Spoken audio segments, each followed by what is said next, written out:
Walden by Henry David Thoreau. Chapter-1, Economy, Part-1. When I wrote the following pages, or rather the bulk of them, I lived alone, in the woods, a mile from any neighbour, in a house which I had built myself, on the shore of Walden Pond, in Concord, Massachusetts, and earned my living by the labour of my hands only. I lived there 2 years and 2 months. At present, I am a sojourner in civilized life again. I should not obtrude my affairs so much on the notice of my readers, if very particular inquiries had not been made by my townsmen concerning my mode of life, which some would call impertinent, though they do not appear to me at all impertinent, but considering the circumstances, very natural and pertinent. Some have asked what I got to eat, if I did not feel lonesome, if I was not afraid, and the like. Others have been curious to learn what portion of my income I devoted to charitable purposes, and some, who have large families, how many poor children I maintained. I will therefore ask those of my readers who feel no particular interest in me to pardon me if I undertake to answer some of these questions in this book. In most books, the I, or first person, is omitted. In this book it will be retained. That, in respect to egotism, is the main difference. We commonly do not remember that it is, after all, always the first person that is speaking. I should not talk so much about myself if there were anybody else whom I knew as well. Unfortunately, I am confined to this theme by the narrowness of my experience. Moreover, I, on my side, require of every writer, first or last, a simple and sincere account of his own life, and not merely what he has heard of other men's lives. Some such accounts as he would send to his kindred from a distant land, for if he has lived sincerely, it must have been in a distant land to me. Perhaps these pages are more particularly addressed to poor students. As for the rest of my readers, they will accept such portions as apply to them. I trust that none will stretch the seams in putting on the coat, for it may do good to service to him whom it fits.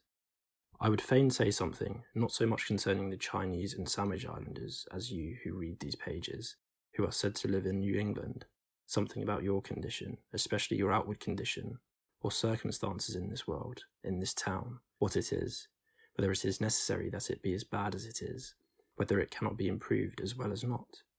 I have travelled a good deal in Concord, and everywhere, in shops and offices and fields, the inhabitants have appeared to me to be doing penance in 1,000 remarkable ways. What I have heard of Brahmins sitting exposed to 4 fires and looking in the face of the sun, or hanging suspended with their heads downward over flames, or looking at the heavens over their shoulders until it becomes impossible for them to resume their natural position, or the twist of the neck, nothing but liquids can pass into the stomach, or dwelling, chained for life, at the foot of a tree, or measuring with their bodies, like caterpillars, the breadth of vast empires, or standing on one leg on the tops of pillars. Even these forms of conscious penance are hardly more incredible and astonishing than the scenes which I daily witness. The 12 labours of Hercules were trifling in comparison with those which my neighbours have undertaken, for they were only 12 and had an end, but I could never see that these men slew or captured any monsters or finished any labour. They have no friends, Iolaus, to burn with a hot iron the root of the hydra's head, but as soon as one head is crushed, 2 spring up. I see young men, my townsmen, whose misfortune it is to have inherited farms, houses, barns, cattle, and farming tools, for these are more easily acquired than got rid of. Better if they had been born in the open pasture and suckled by a wolf, that they might have seen with clearer eyes what field they were called to labour in. Who made them serfs of the soil? Why should they eat their 60 acres when man is condemned to eat only his peck of dirt? Why should they begin digging their graves as soon as they are born? They have to live a man's life, pushing all these things before them, and get on as well as they can. How many a poor immortal soul have I met, well nigh crushed and smothered under its load, creeping down the road of life, pushing before it a barn 75 feet by 40, its Algian stables never cleansed, and 100 acres of land, tillage, mowing, pasture, and woodlot. The portionless, who struggle with no such unnecessary inherited encumbrances, find it labour enough to subdue and cultivate a few cubic feet of flesh. But men labour under a mistake. The better part of the man is soon ploughed into the soil for compost. By a seeming fate, commonly called necessity, they are employed, as it says in an old book, laying up treasures which moth and rust will corrupt, and thieves break through and steal. It is a fool's life, as they will find when they get to the end of it, if not before. It is said that Deucalion and Pyrrha created men by throwing stones over their heads behind them. Inde genus durum sumus, experiensque laborum, et documenta damus casimus origine nati.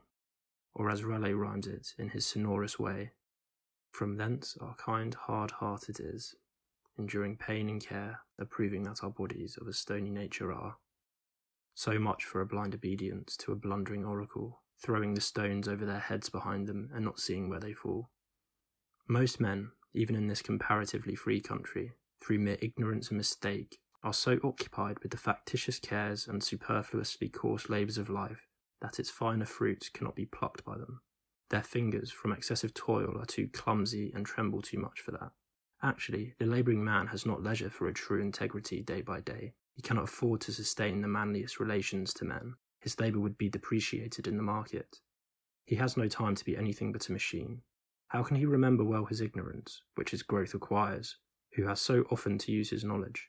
We should feed and clothe him gratuitously sometimes, and recruit him with our cordials before we judge of him.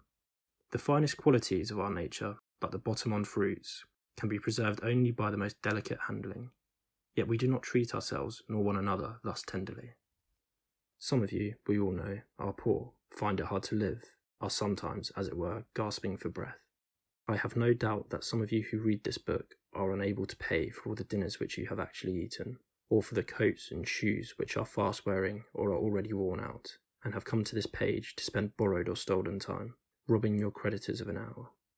It is very evident what mean and sneaking lives many of you live, for my sight has been whetted by experience, always on the limits, trying to get into business and trying to get out of debt, a very ancient slough, called by Latins aes alienum.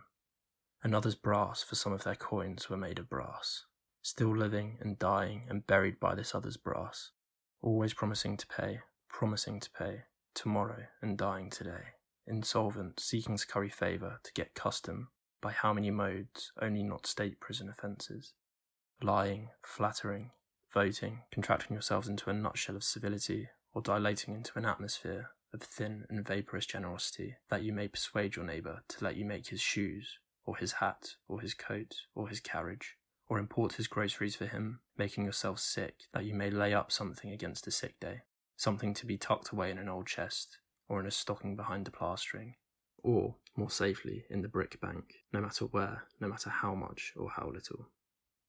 I sometimes wonder that we can be so frivolous, I may almost say, as to attend the gross but somewhat foreign forms of servitude called Negro slavery. There are so many keen and subtle masters that enslave both North and South. It is hard to have a Southern overseer, it is worse to have a Northern one, but worst of all is when you are the slave driver of yourself. Talk of a divinity in a man. Look at the teamster on the highway, wending to market by day or night. Does any divinity stir within him?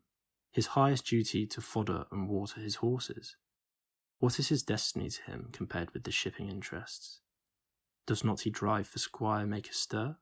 How godlike, how immortal is he? See how he cowers and sneaks, how vaguely all the day he fears, not being immortal nor divine, but the slave and prisoner of his own opinion of himself, of fame won by his own deeds. Public opinion is a weak tyrant compared with our own private opinion. What a man thinks of himself, that it is which determines, or rather indicates, his fate. Self-emancipation, even in the West Indian provinces of the fancy and imagination, what Wilberforce is there to bring that about?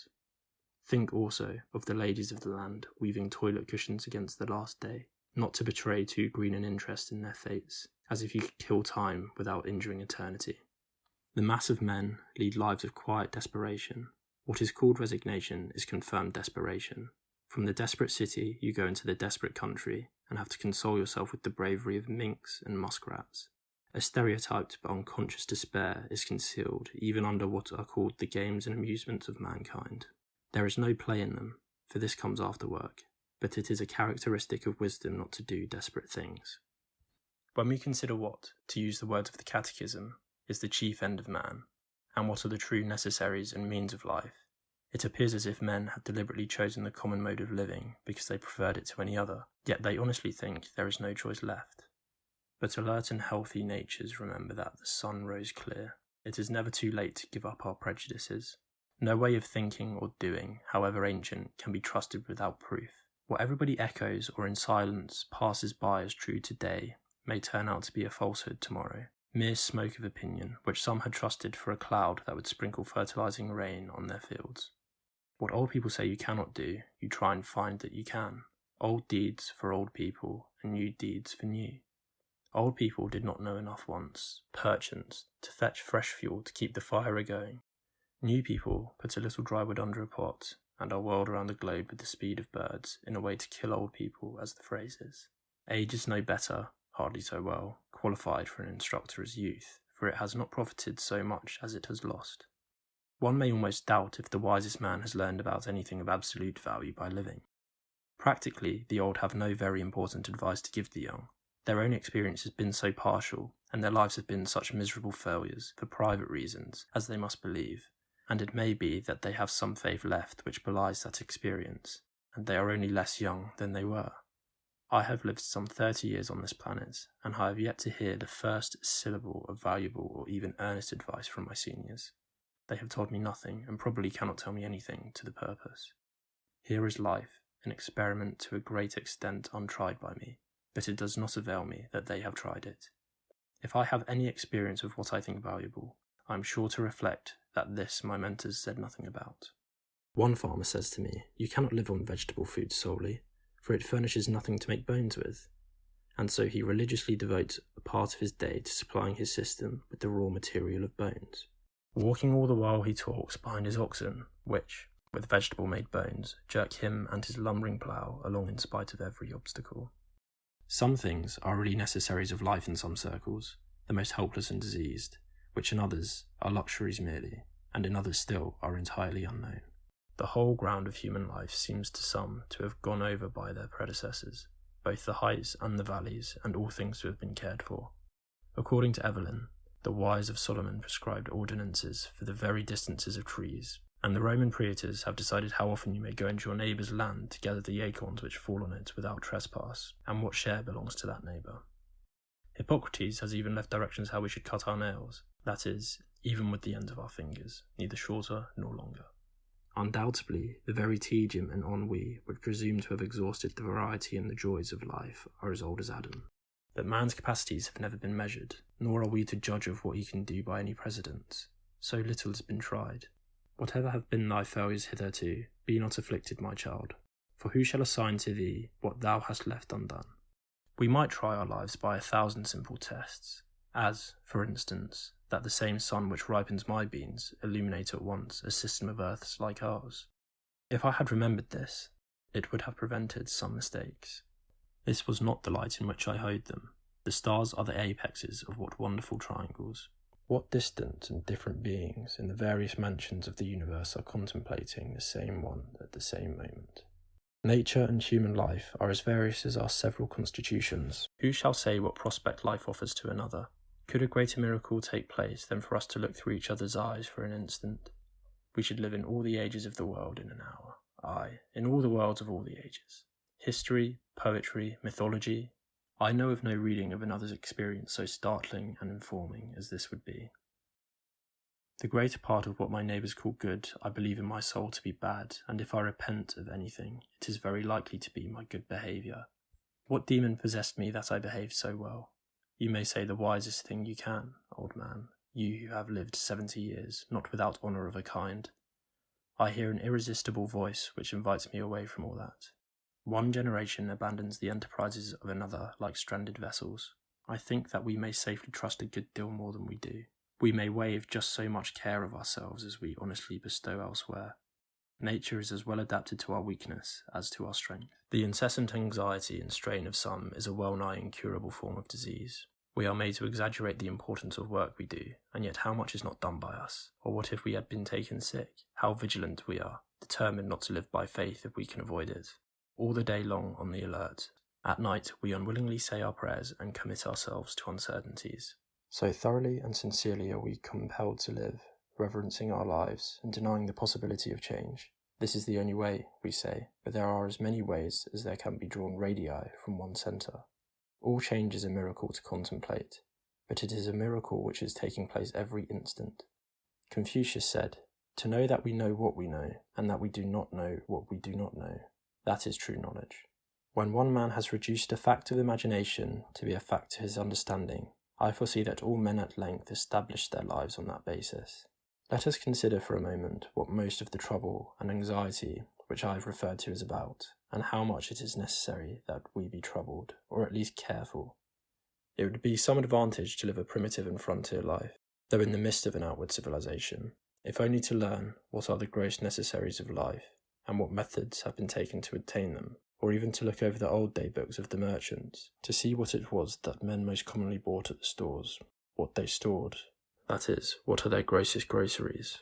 For the improvements of ages have had but little influence on the essential laws of man's existence, as our skeletons, probably, are not to be distinguished from those of our ancestors.